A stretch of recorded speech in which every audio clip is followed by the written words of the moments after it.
Selamat siang untuk kita semua. Perkenalkan, nama saya Evan Ernesto Sagala, jurusan akuntansi, nomor induk mahasiswa 2006-10252. Saya sekarang akan membawakan sebuah presentasi yang mengenai bagaimana para pedagang kain cara menghadapi mereka dengan pada saat kondisi seperti ini. Yang pertama itu mengenai pekerjaan dan pelaku ekonominya. Pekerjaannya itu yaitu menjual pakaian bekas. Yang saya ambil ini, saya sudah bertanya-tanya pada waktu itu. Saya pernah bertanya kepada seorang bapak yang bernama Bapak Wahyu. Saya bertanya bagaimana saat bapak menghadapi saat ini.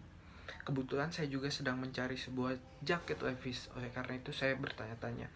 Lalu yang kedua, mengenai sistem produksinya. Bagaimana cara sistem produksi saat masa-masa pandemi seperti saat ini. Kata bapak itu mengenai sistem produksinya, dia itu dengan cara membeli dari seorang temannya pedagang yang jauh, ya seperti di luar negeri, seperti di Filipina, baru atau yang di dalam negeri yaitu seperti di Medan, Kalimantan, Batam, dan lain-lain. Jadi si bapak ini membeli kepada mereka dengan cara sistem borongan.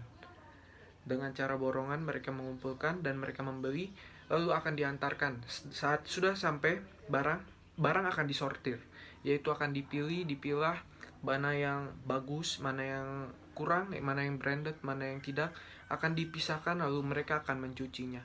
Setelah mereka cuci, lalu mereka langsung menaruh barang di toko.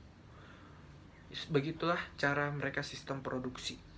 Bagaimana dengan penghasilannya? Penghasilannya itu sangat, saya tanya Bapak Wahyu ini, dia penghasilannya pada saat pandemik seperti ini sangat sulit. Karena apa? Karena dia berkata sama saya, berbincang bahwa pada saat masa pandemik ini sangat sulit karena orang-orang mempunyai bagaimana gadget, sehingga orang-orang banyak memesan dari HP, sedangkan ada beberapa seperti Bapak Wahyu ini tidak mengetahui bagaimana caranya menggunakan gadget. Oleh karena itu Bapak ini mempunyai penghasilan ya lumayan berkurang, karena kadang dia menutup toko dan kadang juga ada yang datang ke rumah untuk membeli borongan juga. Mengenai biaya produksinya itu sebenarnya sama saja, tergantung pada barang yang terjual. Bila seperti tadi yang mengambil barang 10 juta biasanya dia memesan 5 juta, dia mengambil keuntungan sekitar 5 juta. Dan tapi bila dalam satu minggu banyak yang terjual, maka Bapak Wahyu ini juga akan masukkan barang juga. Kadang sih setiap minggu Bapak ini pasti ada aja barang yang akan masuk ke dalam toko untuk mengganti atau menambah barang-barang yang ada. Lalu penghasilan yang saya dapat dari Bapak Wahyu ini berkata penghasilan tidak pasti. Penghasilan tergantung pada barang yang bagus dan tergantung pada pengunjung. Jadi musiman, kata Bapak itu sekarang lumayan banyak barang bagus, tapi sayang keadaan sangat sulit. Sejak corona, terkadang ada yang datang ke rumah langsung ambil barang, dan ada juga yang tergantung pada barang dan musim. Penghasilan tergantung pada pelanggan, barang, dan musim. Mengenai pengeluarannya ya pada saat pandemik ini sangat sulit karena banyak pengeluaran yang harus kita keluarkan, sedangkan pemasukan itu sangat berkurang, kata Bapak itu. Jadi permasalahan yang didapatkan oleh Bapak Wahyu ini yaitu dimana pada masa pandemik banyak sekali pengeluaran, mulai dari harus membeli barang, dagang dari luar kota dan dari luar negeri. Apalagi pada masa seperti ini dimana orang sangat takut. Kenapa? Karena barang bekas itu yang pertama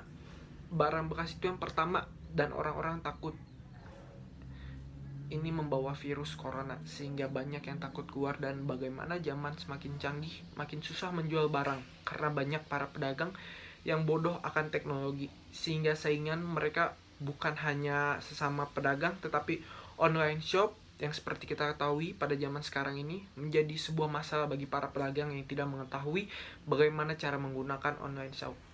Jadi dari permasalahan ini bagaimana semudah-mudahan pemerintah atau kita sebagai calon-calon penerus generasi bangsa kita ajarkan bagaimana cara menggunakan atau cara cara menggunakan gadget, bagaimana kita bisa memberi pelajaran, karena dengan ilmu yang kita dapatkan dari dosen kita atau dari mana, dari Google atau dari mana, lalu kita salurkan, itu sangat berguna sekali bagi mereka, sehingga banyak pedagang yang mulai mengetahui bagaimana cara menggunakan teknologi.